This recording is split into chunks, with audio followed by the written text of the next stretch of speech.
Hello, everyone. My name is Brenda. Last name is Boaz Pond. I'm the library coordinator here at the Library Services for the Deaf and Hard of Hearing. So today is August 20th, 2025, and we are incredibly excited that y'all have joined us for this Lunch and Learn webinar.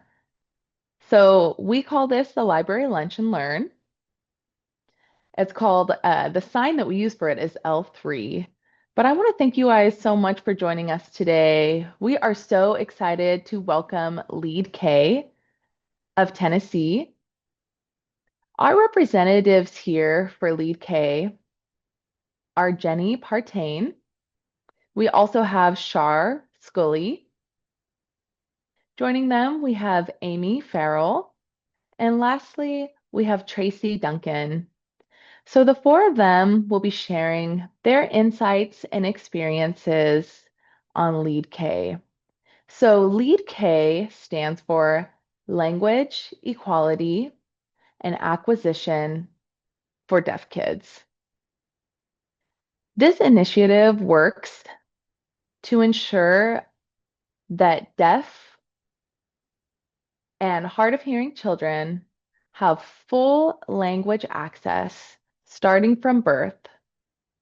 That way, they can thrive not only academically, but also socially. So I think let's go ahead and jump right into our conversation. So if anyone has any questions, please make sure to go ahead and type them and place them in the chat box. And we are going to do our best to answer them at the end of this presentation. All righty. Well, if we're ready, Jenny, let's go ahead and get you on screen. Jenny's saying, hello, everyone. My name is Jenny. I'm so excited to be here with you guys today. So I want to chat a little bit about Lead K. And so our goal, and I want to talk about our goals of what, sorry, let me just pull this up really quick and talk about what our goals are. Excuse me. So really, our initiative specifically is to develop a system that helps to prevent language deprivation in children. We start at birth age and we go all the way up to school age. And we recognize that hearing levels, deaf, hard of hearing, deaf blind, unilateral, auditory neuropathy, we recognize all different kinds of hearing loss. Tennessee does not currently have a statewide language evaluation and data collection program specifically for deaf children birth to school age. So really, that's why we're here. Lead K began in 2015. It started in the state of California. And as of 2024, there are 23 states that have Lead K bills. All over the nation, the goal is that states would create an evaluation system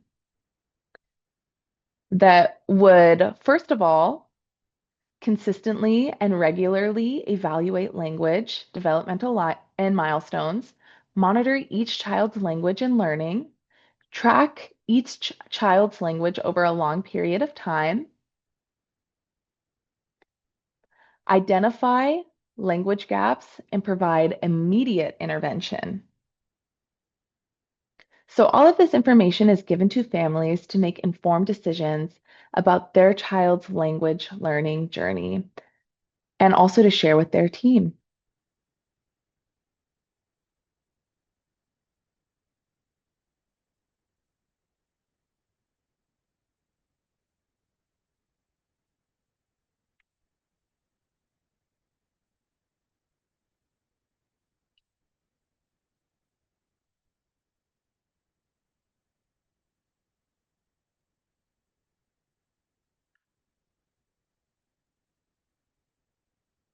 All right, hello everyone. My name is Shar. So I'm going to be talking about why early language acquisition, spoken or signed, is so crucial during these early years of a child's life. So jumping right in, Babies' brains are specifically designed to learn language.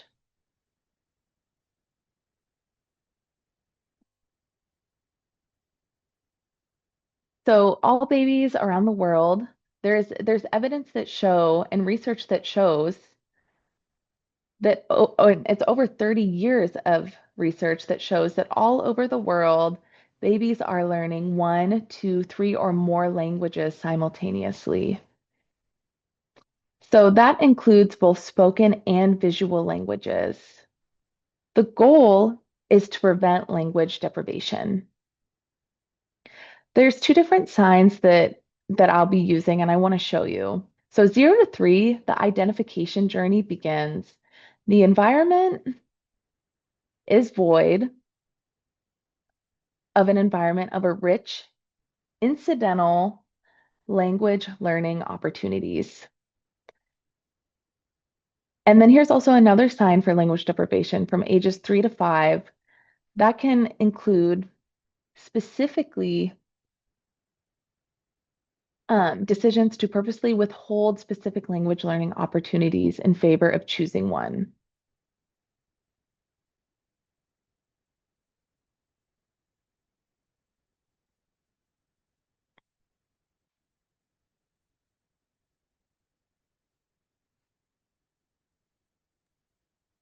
Hi guys. My name is Amy, uh, and I am a parent of a deaf child. And I wanted to take some time today to share our family's journey and why language support is critical for deaf children and their families. So my daughter Charlie was born deaf. She's the first deaf person. Hold on for a minute, please. Yeah, I cannot see the interpreter. Yes, thank you. thank you. Uh, so my daughter Charlie was born deaf. She's the first deaf person my husband or I had ever met. And we are part of the statistic that 90% of deaf children are born to hearing parents. Neither of us, my husband or I, knew the risks associated with deafness and how the focus should really be on language. Um, from our medical providers and from TEIS, we were provided information on amplification and assistive technology, but we weren't given any information on language development. It took us as parents seeking out that information before we understood that full picture and where our focus should be. We wanted to give Charlie every opportunity to thrive and be successful, just like her hearing brother. One of the things that we got was the Deaf Mentor and Parent Advisor program. And from that program, we were involved in regular language evaluations in both ASL and English since we're focusing on both languages and both modalities. So every 6 months, we had a language evaluation. We understood what was going on with her language development, where her gaps were, and where we needed to focus. Uh, these evaluations gave us more than just progress reports. They gave us confidence to understand where she was in her development, where we needed to focus, and gave us so much data going into her IEP. So as we got to kindergarten age or preschool age and started preparing for our IEP, we went in confident that we understood where her developmental needs were and what we needed to support her. And it helped to make our IEP process so smooth. Fast forward to today, she's in second grade, she's thriving at or above grade level in all of her assessments at school. And my goal is I want Charlie's story not to be the exception. I want that to be the rule. I want every family to be provided the information to support language development and see their children thrive because really language is the bedrock and the foundation for everything. Thank you for letting me share my experience. I'm going to pass it on.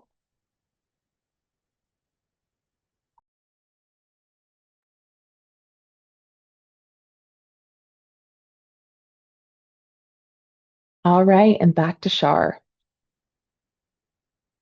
So now I want to go ahead and talk about common misconceptions about listening and spoken English,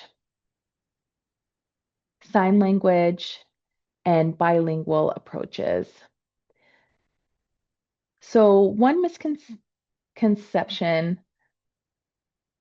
is that assistive listening devices and listening to makes spoken language normal. And the fact of the matter is that assistive listening devices are only tools and they do not provide full access to the complexities of spoken language. Another misconception that we see is that listening to develop spoken language for deaf children is always successful. And the fact of the matter is that takes years of intensive training over and over again. And that requires a bond with family and also self-identification at play, and that also develops a relationship and a readiness to learn from school. It also will help with critical thinking skills and executive function and full access to a world of knowledge that really helps children acquire in their early years.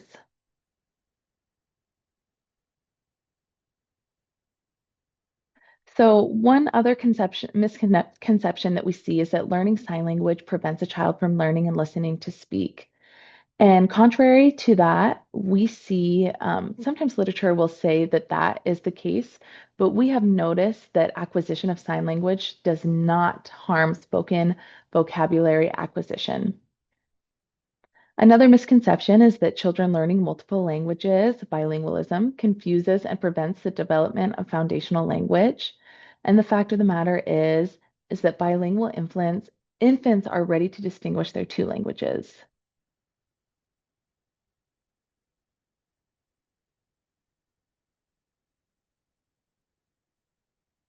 And the interpreter was a little bit ahead of Shar, so I'll go ahead and repeat the fact of the matter.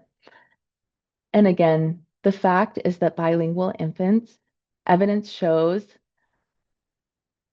and research shows that bilingual infants are ready to distinguish their two languages, and they show no evidence of confusion, and that they're able to use both languages that they learned.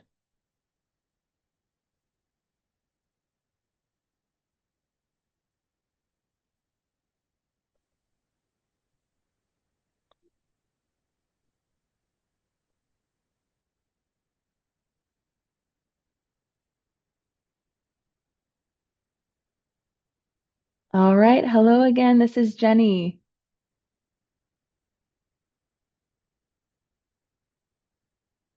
So we did clear up some misconceptions about language acquisition. And now we want to talk about misunderstandings of language equality and acquisition in ASL, English, spoken, written, or bilingualism.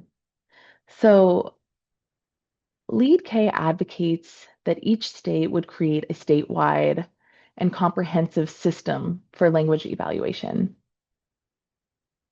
So there's 5 different ways that we want to focus on this. We want evaluations to begin immediately after identification. We want them to be consistent and regularly administered. And also so that data could be recorded and reported to the families.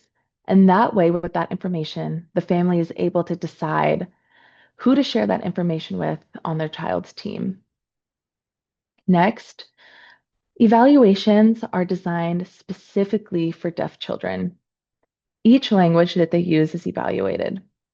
Currently, the majority of evaluations used for early intervention and in school systems, whether it be private or homeschool, these evaluations are designed for hearing children with accommodations for deaf children. So third,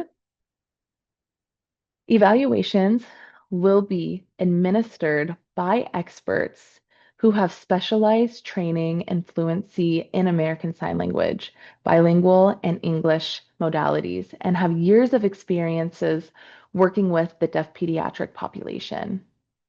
Fourth, data will be collected. That data on each individual child will be used to monitor and track their individual progress of their language milestones. And fifth, language intervention will be provided immediately. The monitoring and tracking will help deaf children, their families, and teams design language learning opportunities.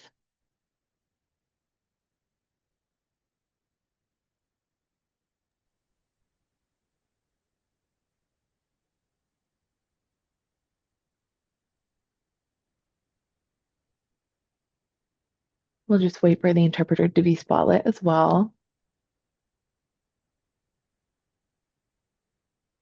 Okay, let's talk about if you're a parent or educator and you don't feel like your child or the child in question isn't receiving appropriate language access or support. What can you do now?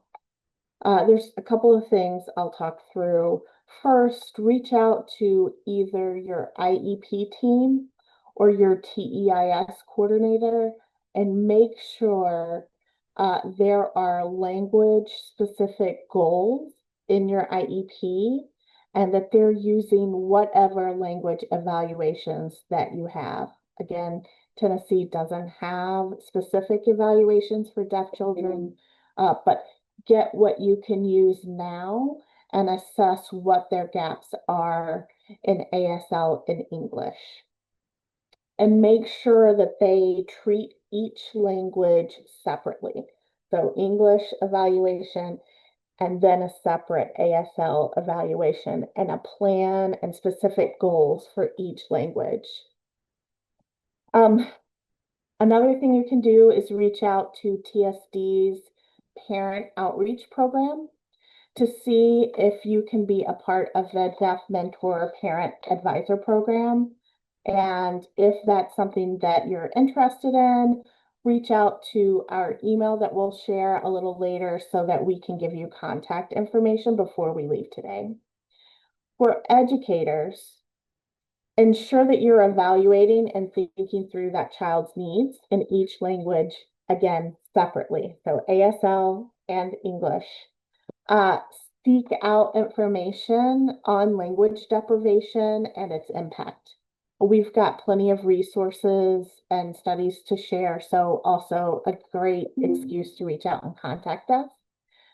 Both groups, educators, parents, get involved with us.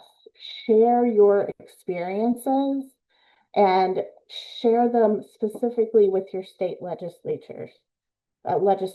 Make them aware how important this issue is to you.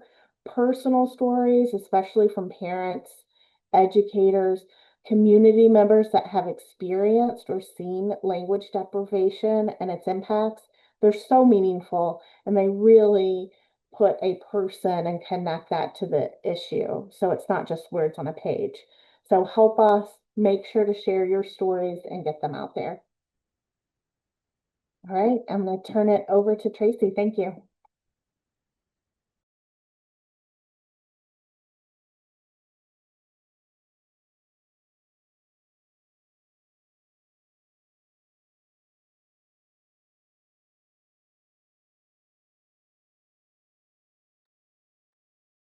Tracy, if you could unmute yourself, please.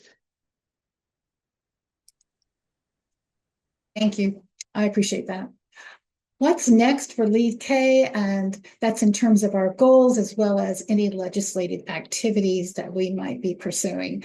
How can you, the public, which you're really the stakeholders, so it's important to know what you can do. At this time, our goal is to build awareness and educate about a language evaluation system. We have been providing and doing town halls, informational meetings, presenting across Tennessee to deaf communities, families, and various professionals. The core stakeholders, a small group of us, have been meeting with the Tennessee legislative body since July 2024. And most legislators are in support of a language evaluation program. One legislator and a few other education lawyers are looking at different states' Lead K bills and thinking about possibly submitting a bill in January 2026. The core stakeholders have a plan to host a luncheon for those legislators at Cordell Hall, which is in Nashville. We're providing a luncheon and presentation on February the 4th. So until there's a bill available, then there's really the most important thing you can do, which Amy alluded to, and that is contact your legislator, develop a relationship. We all encourage you to explain your experiences with language learning, whether it's at home or in school or in the community. Hopefully, when a bill is submitted, Lead K can make available to you a legislative toolkit, and it will have some things inside that folder that would help you. The most important and effective support to offer at this time is to stay on message. Avoid mixing up or confusing the message. So the ask is, let's create a language evaluation system in Tennessee from birth to school age for children who are recognized as deaf. The specific details in the bill will be worked out over time and with data and evidence-based research. Just an FYI, there are a few upcoming town halls and information gatherings. So these will be posted on the library's website, but I'll just share a few of them with you. In Jackson, on Saturday, the 23rd, we're doing a town hall. Memphis, August 24th, Sunday. Chattanooga, September the 18th. Nashville will be at the Bridges Community Fest. We'll have a table there. In Clarksville, we have a town hall in September on the 27th. We have an event planned in Nashville for November. And in Memphis, we are there December the 6th as part of a group holiday party for the children and the deaf community. So we're looking forward to seeing you and being in touch with you. Thank you. I'm going to turn this over to Brenda now.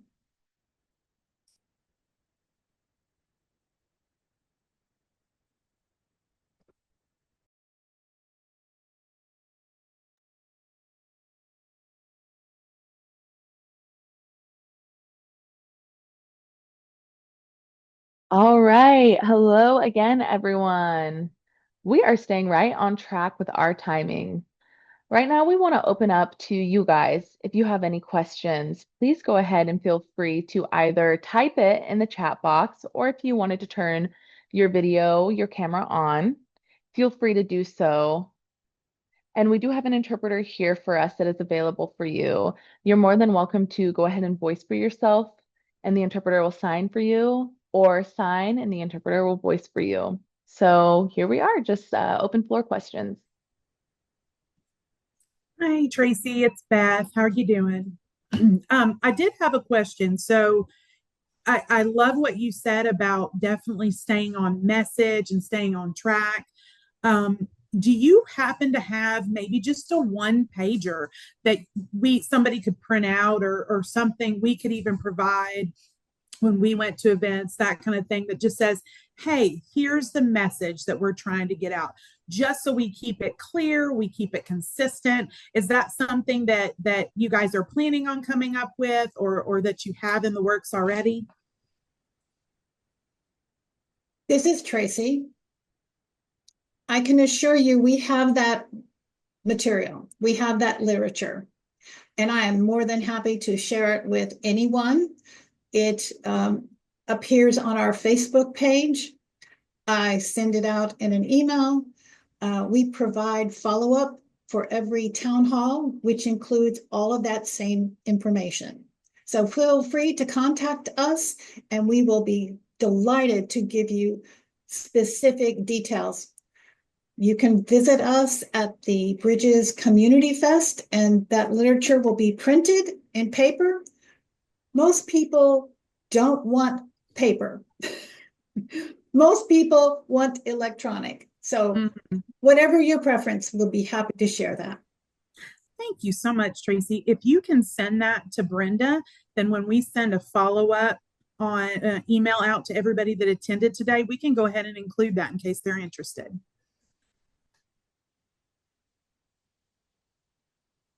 Tracy, yes, I had mentioned to Brenda I would be giving that, I would send that information along so that she could send it to those who are participating today. And then this is Brenda speaking. Great. So Chris is going to go ahead and sign his question. He's saying, yes, hello, my name is Chris Partain. I'm from Murfreesboro, Tennessee. And so really, I do have a question pertaining in hospitals and with doctors, the system that they use. Is Lead K involved with hospitals and with doctors, or is that going to be once after the bill is passed? How are we going to know automatically how Lead K can be involved once parents find out that their child is deaf? At what point does Lead K get involved, and what is their involvement in the medical field? This is Tracy. I will let you know that there is a system in Tennessee called Early Hearing Detection and Intervention. It's called EHDI or EDHI. I missed it. Anyway, there is a system, a data system that collects all newly identified or recognized children with hearing concerns. When the bill in Tennessee, okay, I've been asked to stop sharing. I'm going to cut that off. Okay. Stop sharing.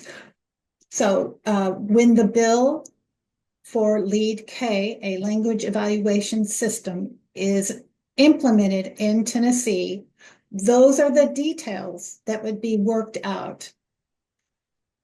In other states, there is a partnership between EDHI and their language evaluation system.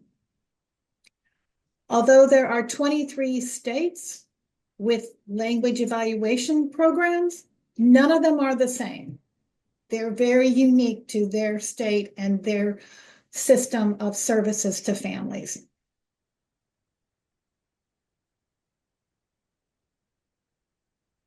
Understood. Thank you so much, Tracy. And back to Brenda. Thank you, Chris, so much for your question. Do we have any more questions from the audience?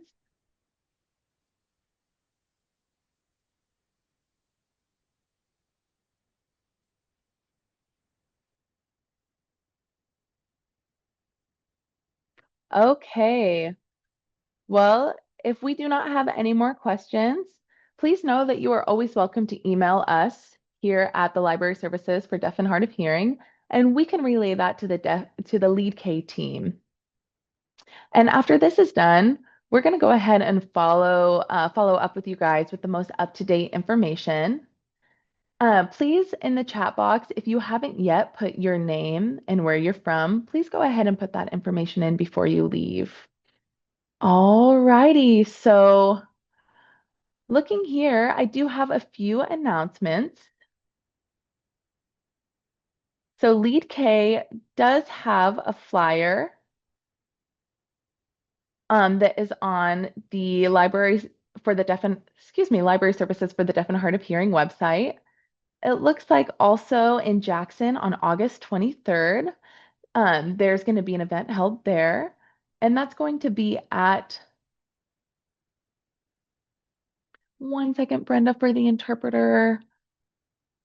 I just want to make sure that I'm voicing the right place. I'm going to look at my notes one second. Okay, so on August 23rd in Jackson, Tennessee, there will be an event at the main Jackson Madison Library, and that's from 10 in the morning to noon.